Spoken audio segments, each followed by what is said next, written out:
Well, good afternoon. And Holly, it's a pleasure to be here with you. I kind of tilted Holly a little bit, say, hey, I'm going to be right down the street from you. And thank you all for joining us today. One of the things I love to do best is talk about inspiring dreams and get people excited about life.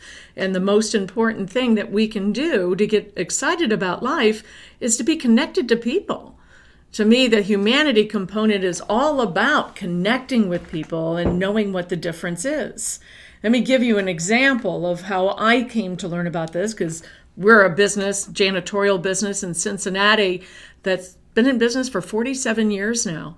And when I start working with my husband, who started the business when he was 19, in 1993, we looked at our people as a necessary need that we had to do the job, to get the job done.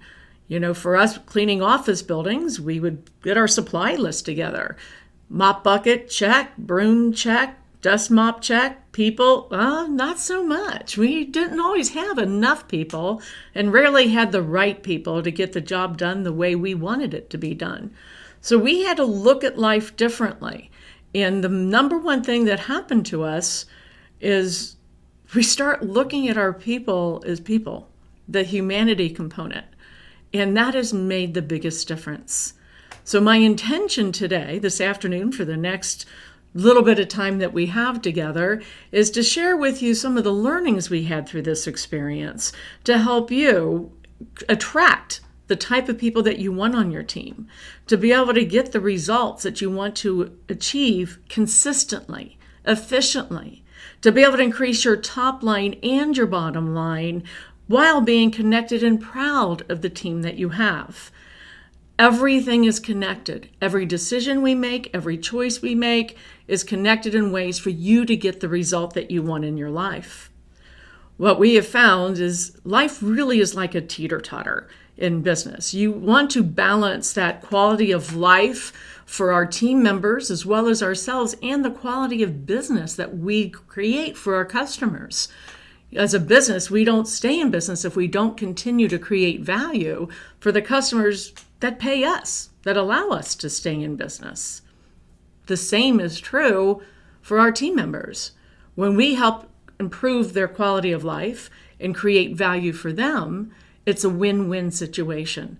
So it's one of those things that we're always working on balancing and looking at from a different perspective.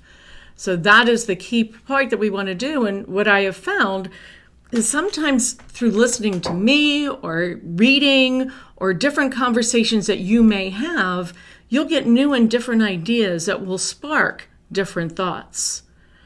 You know, our brain is a very crazy muscle in our body. It only believes what we tell it. Whether we tell it positive or negative, it's going to believe it to be true, and it can't tell the difference. So what I would like to encourage you for today is listen to this with an open mind. Think of questions that will help move you in the direction that you want and reduce or eliminate or put out of the room that inner critic that will tell you all the reasons why this wouldn't work for you. That's really great that worked for you, Mary, but I'm not interested. Just kind of make a list of things that kind of spark your attention, that you kind of start thinking maybe.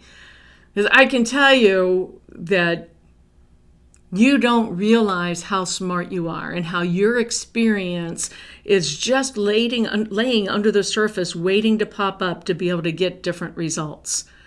And when you take that time to pause and to listen and to think, then you come up with new and different ideas when the calming waters of your thinking calms down a bit. And those sparks of ideas will pop up in different ways. The number one thing that all of us need to do before we can move to what we want is to know what that is. For years, Tony and I would say, well, we just want people. We just want enough people. How can we hire more people? Back in 95, we had about 165 team members. Well, okay, we had 165 positions. We were short all the time. We had hired a consultant to come in and work with us to help us become a better, more productive company, to be more profitable. And on the second day of a 5-day contract, he fired us. He told us there was no way he could help us, that we had to fix our people problem. Turned out Bob, the consultant, and my husband spent the whole night before vacuuming because we didn't have enough people to get the job done. So we would say constantly, we want enough people. We want more people. We would hire 50 people a month, and between background checks and drug tests and training, we would still lose them. This revolving door kept going on. I'm curious if any of you want to share in the questions, if that's something that you have to deal with from time to time as well. Because it's something that we had to change. We had to change the fact of just wanting enough people to realizing what we wanted was to grow the business. We had to change direction on how we were thinking about what we wanted. So one of the ways to do that is to ask the question differently. Instead of just what do you want and just thinking I want enough people or I want to win the lottery, to go to a different level of questioning. Ask yourself, if it was 3 years from now, so it's already 2021, 3 years from now is 2022, isn't it? Time is flying way too fast. So if it was 2022 already, what would have to have happened for you to be happy with your progress in all aspects of your life? When Tony, my husband, and I start asking that question, we start looking at our business differently. It took us out of the immediate survival mode to being more connected and engaged in what we really wanted and how to work toward that. And that question is a question we ask our team members on a regular basis. We ask them when we hire them. We ask them during their annual reviews. We ask them during conversations. It may not always look the same way, but it's the same question. So if it's already the end of summer, what has to happen for you to be really happy and enjoy your summer? The brain wraps around the question differently when you move yourself forward and you're looking back over what you want to have accomplished in your life. And it will help you move forward. So when you start making this list, it's important that you just start writing and allow yourself the momentum to, as you get a thought, to write it down. Don't critique it. Don't analyze it. Don't think about how you would have to make that happen. The hows in our life frequently stops us from moving forward. You have to start with the what you want. And why is that important to you?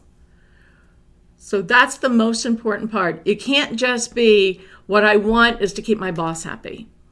This has to be an internal job.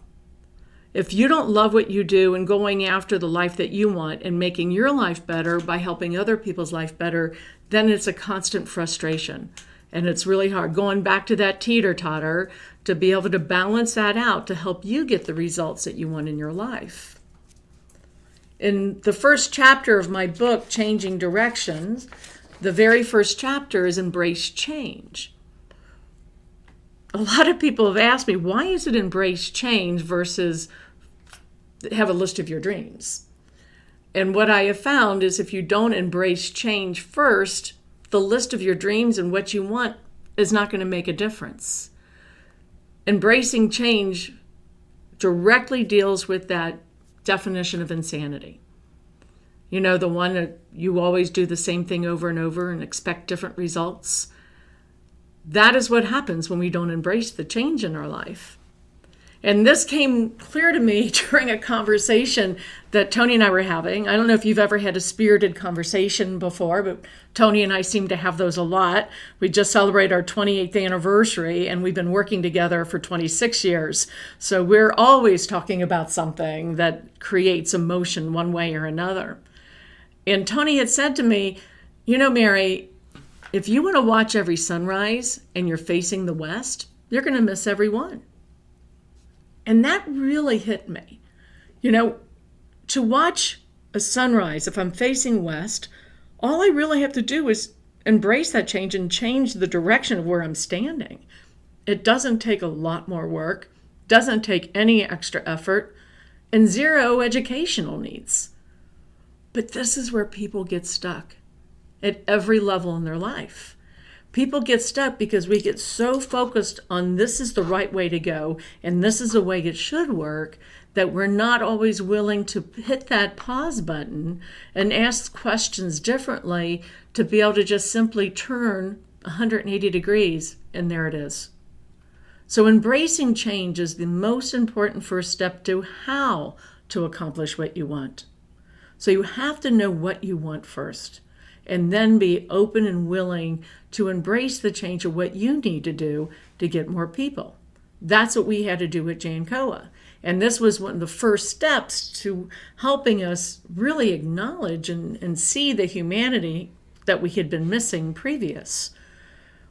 When we embraced the change and realized that hiring 50 people a month wasn't enough, we realized we went to a bookstore and we went to 5 bookstores.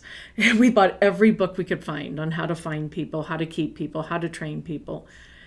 And we knew we had to change the way we were doing things. The first question we really start asking ourselves and embracing change is, what did we have to do to attract people to want to work for us? And the number one issue was transportation. So the most important part for that story is that when we start transporting people, picking them up from home, taking them to work and back home again, is we start seeing where they lived. My husband, we didn't have enough people to clean, let alone to drive. So Tony became our first shuttle driver. And within 2 days, he was invisible. Nobody looked at him as the owner of this business. They looked at him as, okay, you're the driver and you're going to get me to my job. And they just ignored him. So he heard them talk about their obstacles. He heard them and saw where they lived and what their issues were. And it changed the way we looked at our people. While Tony and I were in survival mode in our own business, living payroll to payroll, we realized how our team members were living paycheck to paycheck and struggling every day to make life better.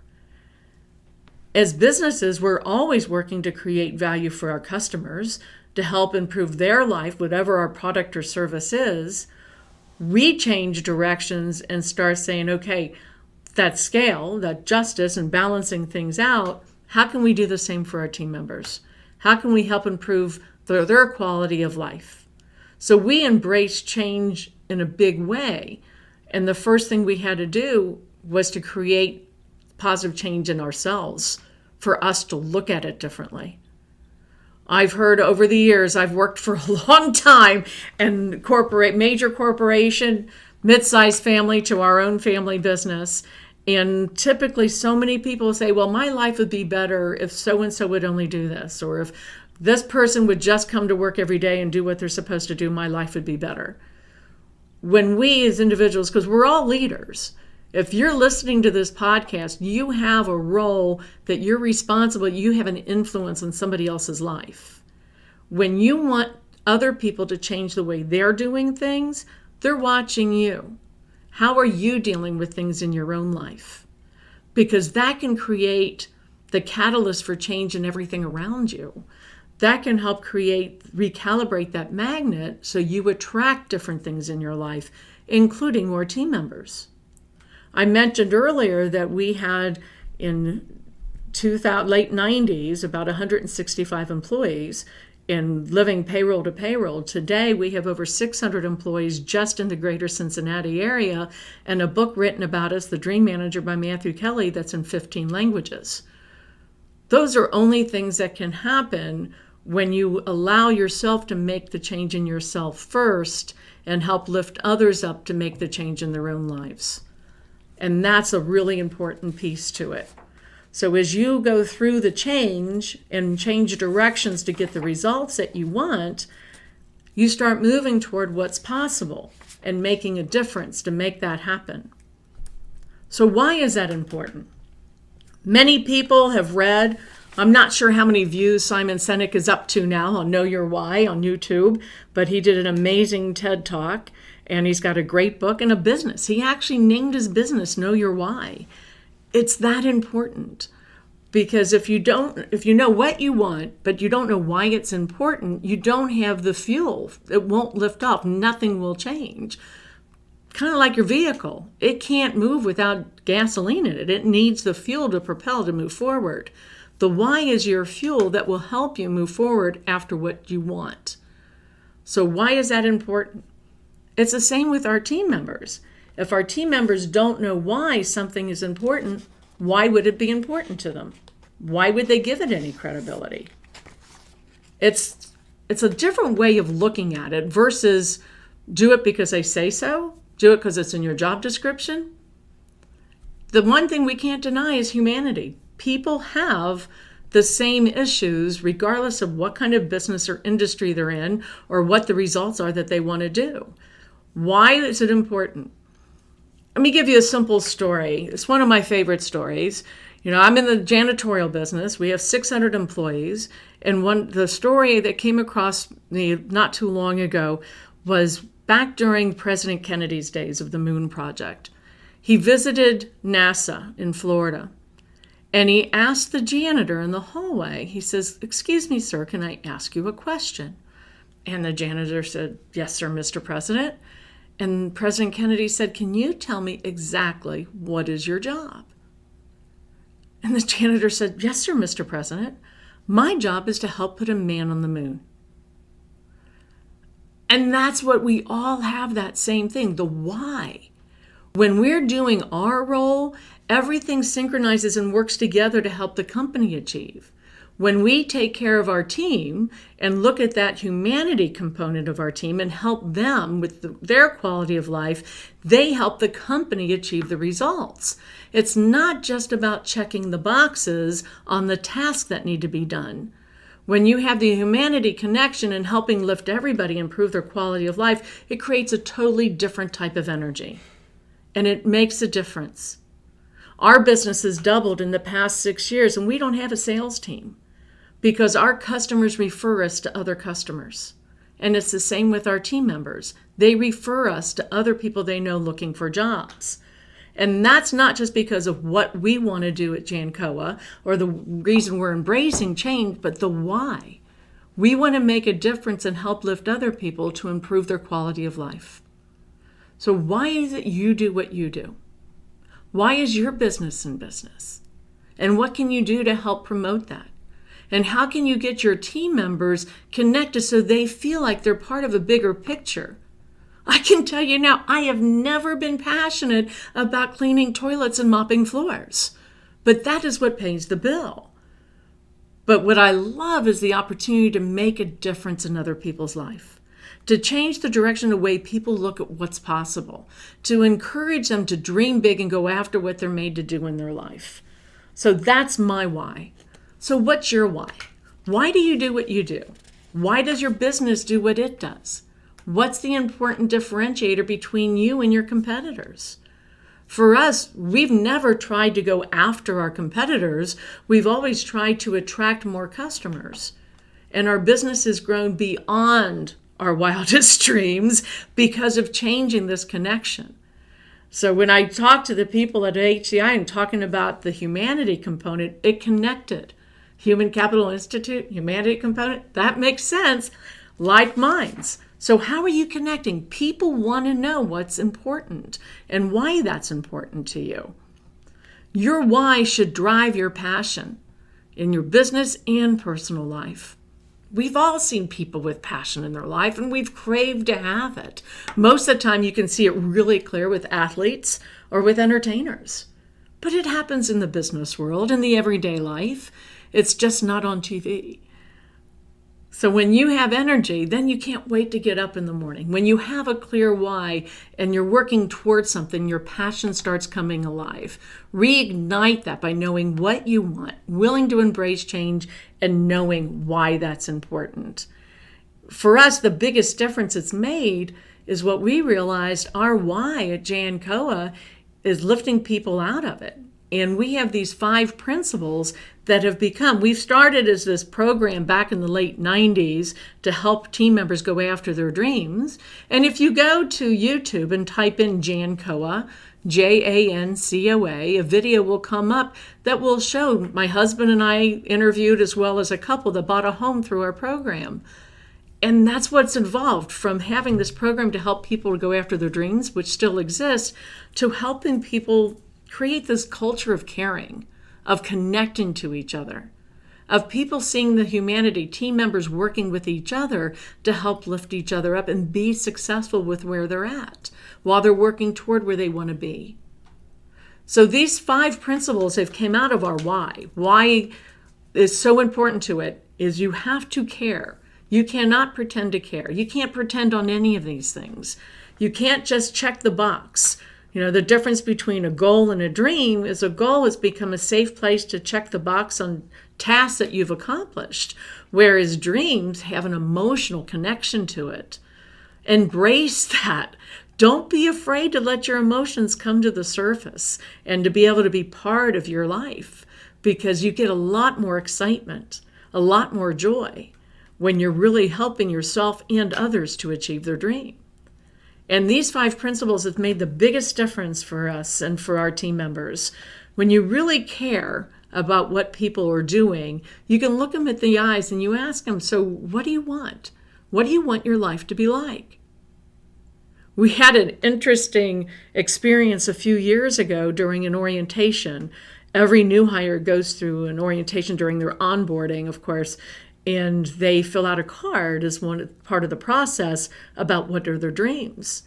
And one young man just flippantly said, well, I want to win the lottery, which is safe, right? That's like a goal. You just go down the street and buy a ticket. There's not much risk there. It doesn't cost a lot. But as we continued the conversation, he got solemn. And he said, I want to learn how to read so I could read a story to my 3-year-old daughter. You can't make those stories up. When you have the possibility to make an impact and to care about somebody and ask them what's important to them, it changes the connection. As a business, we all want to have great people that are loyal to us because of what we do as a business to help make their life better. We all have great pay rates. We all have great benefits. There are so many different things that we offer to our team. But often in our society, it hasn't been socially acceptable to offer that connection on the human side, the humanity component. And that could be your biggest differentiator from all your competitors, because not many people are looking at it from that aspect. So when you really care and you ask them what they want and you listen graciously, you listen in such a way that they know that you're honoring them, because how often in life are you having conversations where people are truly listening to you and not just waiting to thinking about how they should respond to what you're saying or wanting to change direction for you to hear what they want you to hear?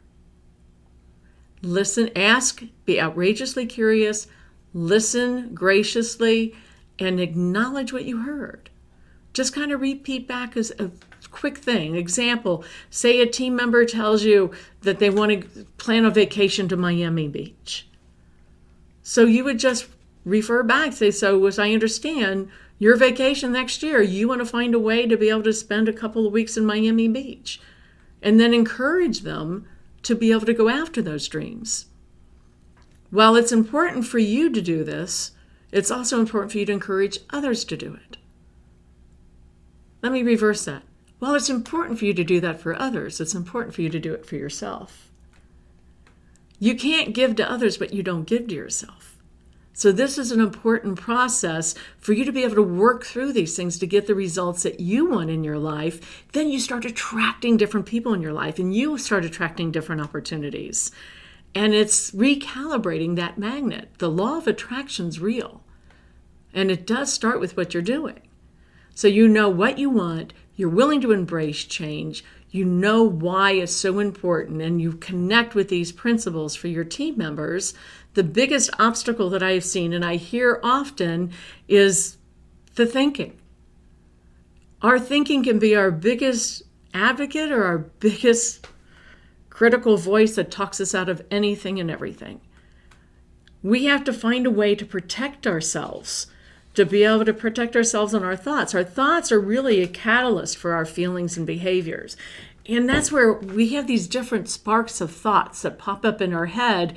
And often our mind will take us down a negative role. It's part of humanity. It's common. That critical voice is way louder than our inner critic. We do have the blend of both. So thinking has been so powerful. We can create that feeling of being discouraged or encouraged based on the direction we choose to think. So I want to challenge you for you to challenge your thoughts, to get in the habit of questioning the negative thoughts. Just like you do with a remote control when watching TV. If you don't like the channel or don't like the commercial, you change the channel. Do the same thing with your thinking. Be in charge of that. You are 100% responsible for what you do with what happens in the 6 inches between your ears. That is something nobody else can take responsibility for. But it's something that we become habits. It's part of our habit of how we respond to things, how do we react to things, and how we think about things. So challenge yourself. Think about it now. What are a few areas in your life you're not getting the results the way you want them? You're not happy with the way things are going. And how can you change the way you're thinking about those? What's the best result that can happen that would make you happy? And what can you do to go through that? Start training your brain to think in a more positive way about what's possible, because that's when it can really make a difference for you. I think Norman Vincent Peale said it very well. When you change your thoughts, you change your world. You change the world. It makes a huge difference. There are so many studies about the positive power of positive thinking in books. Just a few that I just found on a quick search was Harvard Medical School had one on the power of picturing your thoughts, not just the words, like vision boards. I did a vision board, it was back in 2001, and I just unburied it when we're moving our offices, and I came across it. And I was blown away by the changes, the dreams that I had achieved. I had lost track. When you start picturing your thoughts and what you want and going after it, it starts creating this momentum that you don't even realize what you've accomplished. It just keeps going on. James Clear's got a very successful best-selling book called Atomic Habits. And one of his articles that he wrote is how positive thinking builds your skills, boosts your health, and improves your work. Your thinking should be your number one ally. Your positive thoughts become your reality, written in Forbes. And then John Hopkins, The Power of Positive Thinking. There's so many things out there. If you're not getting the results you want and you're not getting the spark of change to move in the direction as fast or as positive as you want, find some other things to feed yourself. Just as it's important to feed our bodies with the right food to fuel us physically, you need to feed your mind with the right fuel to spark those thoughts to help you move in the direction to get the results and the quality of life that you want. And then you move it forward by helping other people. I refer to that as the ripple effect. You can't throw a stone. Anytime you throw a stone in a body of water, regardless of how big that water is, or how big the rock is, it's going to create ripples. You create ripples all around you based on your actions and your words. And it starts with your thinking. So what kind of ripple do you want to create? Because what I found is, all these different analogies, ripples, boomerangs. When you put positive thinking out there, it's going to come back to benefit you. And it's going to benefit everyone around you. Just like if you do something negative, it creates that negative effect. So let's focus on the positive things. What do you want? It's much more fun and much more powerful to go after what you want than fighting against what you don't like. So start making a list of all the things you want and what are you willing to do to go after it. Be willing to embrace the change. Know why it's important to you and protect your thinking so you can move forward. And the easiest way to be able to do that is to create a community of support. We all need community. We all need accountability buddies, somebody that cares for us, somebody that we care for. You can give it to somebody else. I love the opportunity to say to a friend, I'm really working on this in my life. Would you mind, can you help me? Can you challenge me on this? And is there anything I can do to help you? It's much harder to try to do this on our own. We're not made to be rugged individualists. We're made to be in a sense of community. A good friend of mine, Jason Gaynard, who's the author of Mastermind Dinners, has created these groups of entrepreneurs from all over the world that have amazing conversations and connections. And what he's realized is we're drowning in connections with social media being what it is today, but we're really, as human beings, starving for community. That real connection, that real support for each other that we can give to somebody else and somebody can share back with us. So make sure as you go through these different changes and connect with the humanity of yourself and the people in your life, that you're surrounded by people that you care about. Don't be afraid, and ask them about what are they doing in their life and how you can support each other. So what's next? What's the thing you're going to do next to get the results that you want? Nothing changes without taking action. Action is an important part. Talking and thinking doesn't change anything. It can be the impetus to change, but until you do something different, nothing different's going to happen. So with Jancoa, we knew we wanted to attract great people. We knew we were wanting to grow. We wanted to attract great customers. So we started creating events. We have over 200 buildings in this area, in this region of Greater Cincinnati, 600 employees. They don't all come to my office every day. They're in all these other buildings and so many companies. I'm not sure how many of you have multiple locations, but it's what happens a lot. So we have events that help celebrate our team. An ounce of action is worth a ton of theory. There's so many great books and research based on theory. And theory is important because it sparks change. When people do something different, then it changes. Theory in itself doesn't change. Theory is frequently from other actions and what other people have and thoughts that people have. So what are you going to do different? We create events. We create events and connections that help bring people together. The picture in the center is about 740 people that are all in white t-shirts at an FC Cincinnati soccer game 2 years ago. Our team colors are blue and orange. We were told it was supposed to be a whiteout game. So we had t-shirts made for all of our team members and their immediate families that came to our annual family picnic, we call it. And we ended up being the only people in the whole stadium in white t-shirts with our name plastered on the back. And we had a blast. And people all over, my phone started blowing up with text. What's going on? Why is Jan Cole all over the place? Create an environment that you're celebrating the hard work that people do all the time. It's not just about for having fun, it's for celebrating their hard work. We have a back to school bash every year. We had ours 2 weeks ago where we went through 1,002 tacos and 300 Kona ice in 4 hours, celebrating our team members' children, getting them excited about going back to school. You know, you remember when you were a kid and you got that box of brand new crayons and what they smelled like? Our smells, those memories stick with us.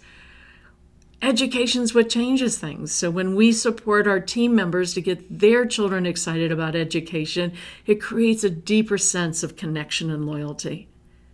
So what are you going to do that will attract great people to want to work for you?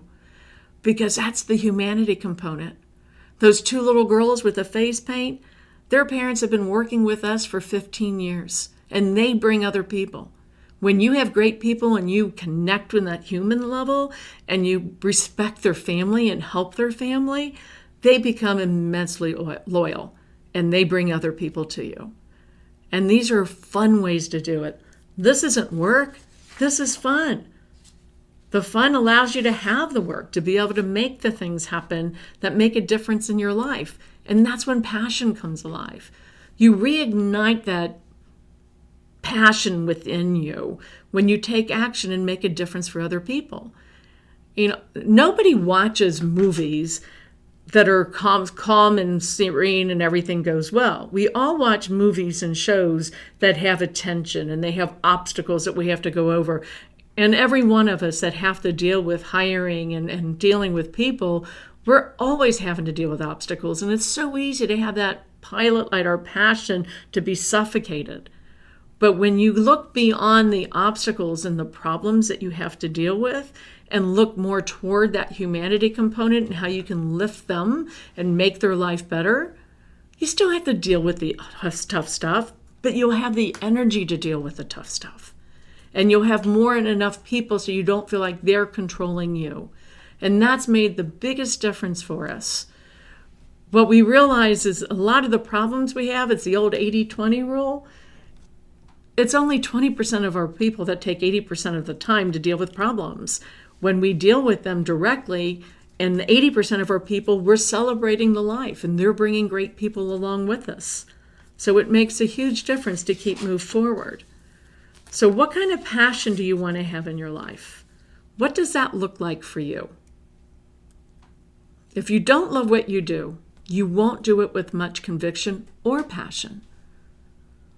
If you talk to people that knew me 20 years ago, they would tell you I wasn't passionate about my job because I wasn't. I was in survival mode myself, still trying to make sure we made it to every payday, that we had enough money in the bank.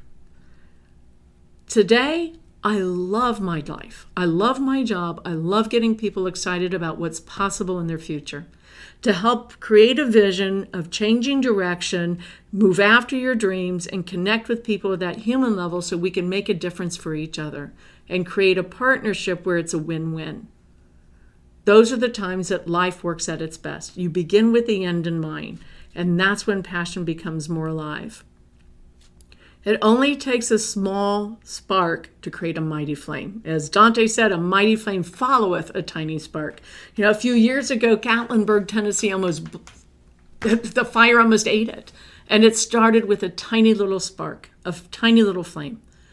So what's going to spark you to be able to move forward and make a difference, to enjoy your role more, to help make a difference in the people's lives that you directly deal with, that you're responsible for? That humanity component.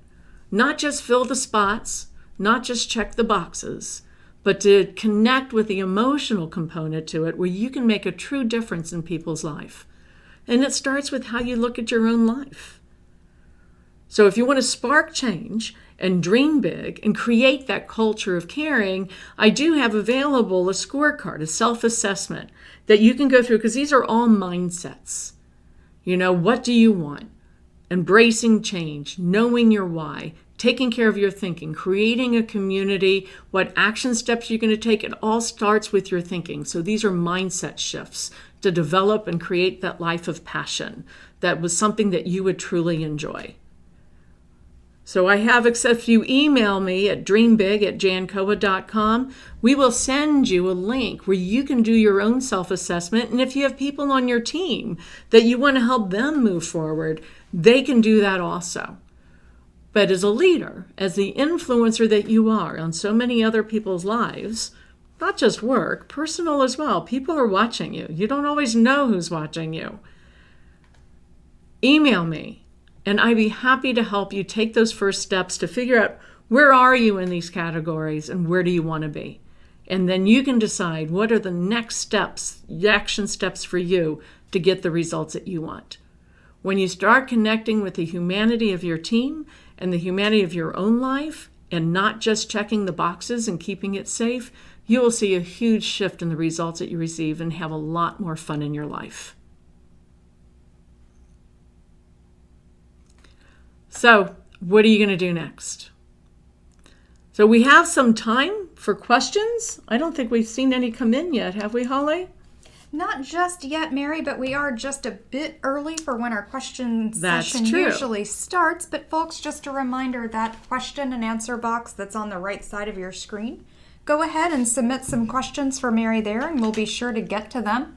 So Mary, you did bring with you a few points that can work for a continued discussion here. So we'll just go ahead and chat about some important things that we'd like for the folks with us today to be sure and take away. So I know part of what you started to talk about, Mary, was, how do you actually get to the root of what your team wants? So what do you find works best? Is it a traditional survey? Is it more of a real conversation? What's your best approach to that? The surveys used to be a lot more popular than they are today, but they're still very popular. And there's definitely a place for surveys. But I think the deepest connection we've gotten is when we have real human conversations, one-on-one conversations. And what we've done is we've trained, and we're always training our team members to have that conversation with their team. So if you think about it from the executive level, working with the middle managers, and the middle managers working with the supervisors, and the supervisors working with the frontline employees, by having these conversations, we like to call it, the old commercials from Coca-Cola, have a Coke and a smile. We have a Coke and a pizza and a smile. We bring a lot of pizzas out to our employees during their lunch breaks. And we sit around and have conversations. We ask questions and we listen.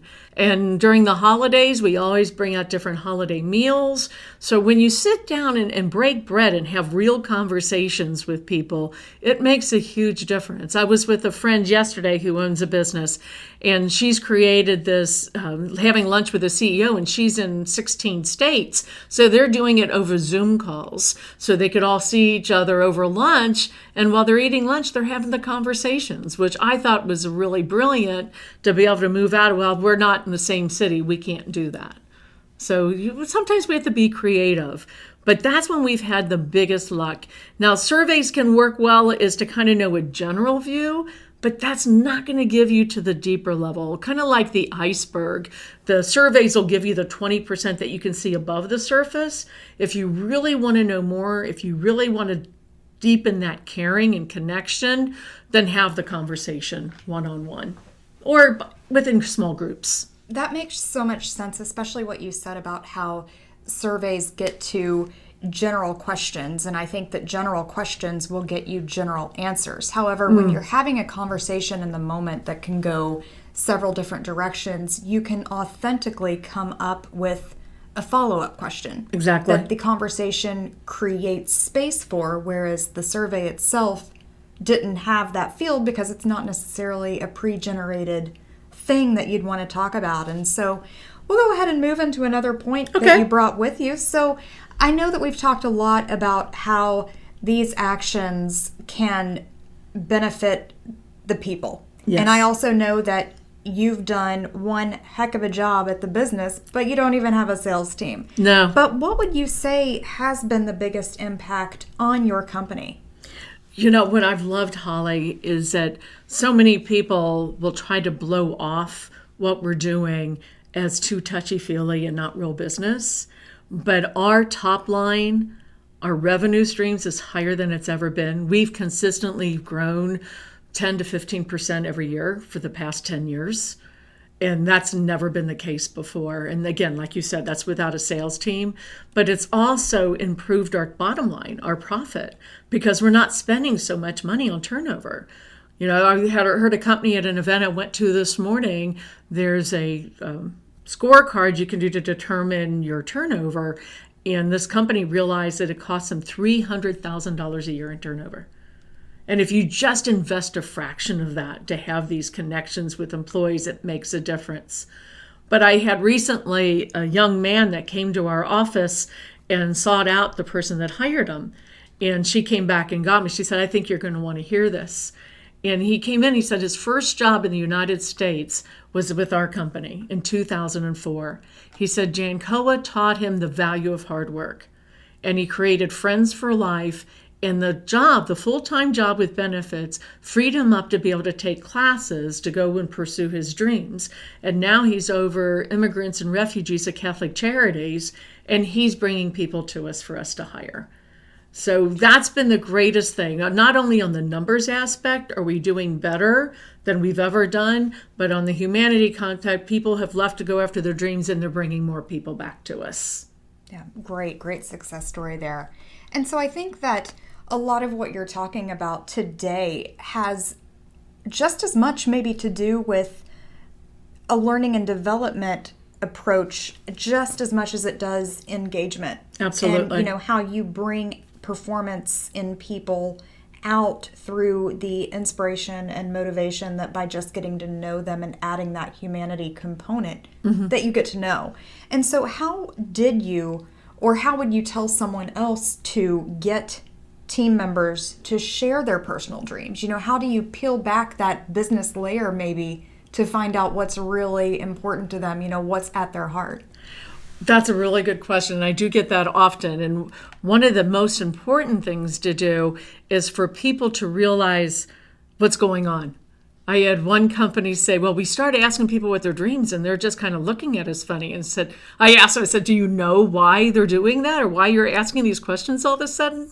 So have some kind of flyer announcement or an event where you're announcing that you're doing this program, that you want to help your team members to achieve their dreams. I mean, just one example is the bucketlist.org has an amazing website that's open to anybody to go in to put their dream list on there. And they've had hundreds of thousands of people on there.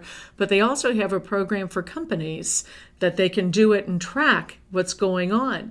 So when people know that you're trying to help them go after their dreams and you want to connect with them, and then you can start by having monthly luncheons. These are things that doesn't cost anybody.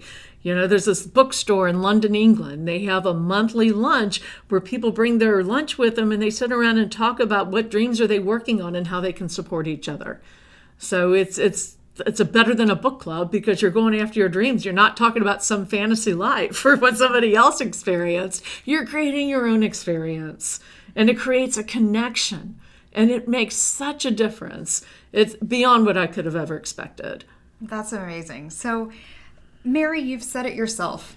Nobody dreams about becoming a janitor. That's right. So if someone says, quite frankly, hey, my dream is bigger than what you guys can give me, what if somebody leaves Jancoa? What if somebody leaves the company? What I have found, and the book's been out for 12 years, but we've been doing this for 20 years. And in the 20 years, what I have found, there's always somebody to fill the roles. Yes, we could use more people, just like so many other businesses around the country right now. But I want people who want to work for me. And what I have found is kind of like the movie The Miracle on 34th Street, when the woman in the store is referring customers to the store that could give them the product that they wanted. When we as businesses help our team members achieve their dreams, more people come back. They want to be part of that. Okay, how can you help me? How can I help you and you help me so that we can both win in this situation? And it has not created a detriment at all. It's been a huge benefit. Awesome. You referred to one of my favorite movies during the holiday times there, and I think about when at the very end of the movie they pull up in front of that house and she says, stop, that's it. I just got chills. Such a great Absolutely. movie. So let's just talk about now, you mentioned that it has been quite some time, 12 years since your book came out. So what all are you doing differently now? 12 years is a lot of time to learn about change, Truly. as we started talking about. So what all are you doing differently now? And life evolves. I don't think there's anybody in the listening office or the audience or in the country really that can say that their business is exactly the same today as it was 12 years ago. Everything changes, the economy, the government, the politics. I mean, it never stays the same. So we have to be really every year, we kind of take a temperature of what's going on. And actually, my husband and I pause every quarter and reflect what's happened over the past 90 days that we want to either repeat or eliminate. And then what are we going to do the next 90 days? So what we have found in the evolvement of the Dream Manager program to today, being really clear about an accountability component too. I mean, just because you're helping people to go after their dreams doesn't mean there's no accountability. They have to do their part also. And that makes a huge difference. So creating this culture of caring has really shifted because of changing the conversations. Nobody's going to say to you, hey, I want you to hold me accountable and tell me all the things when I'm not doing it right.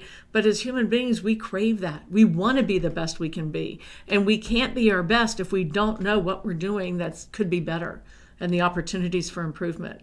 And that's where accountability comes in. And that's been a huge component of it. Consistency with how we do things, communication. That is a huge thing that we're always working on being better at, not just to communicate about our expectations, but about what's going on. We've changed our newsletter in different ways. We've changed the way we communicate so that our supervisors, our managers bring newsletters to the supervisors, and they read the newsletters together as a team and ask questions if they have them and get clarity. So really changing that game on how we have the conversations and communicating and being consistent in it and having accountable are some of the things, core foundational components that have really helped create that culture of caring. Perfect. All right, Mary, well, I think that is a great note to end on for today, so we'll go ahead and start to wrap up over here. Folks, today's webcast has been approved for HRCI and SHRM credit. Give us just about 24 hours and you can head on over to your My HCI profile. Hover over that drop-down menu and visit your My Learning Journey to obtain those credit codes. So just one last thank you to Achievers for helping us out with the webcast, and especially to Mary for being here in studio with us. We hope everyone has a great day, and we'll see you on the next one.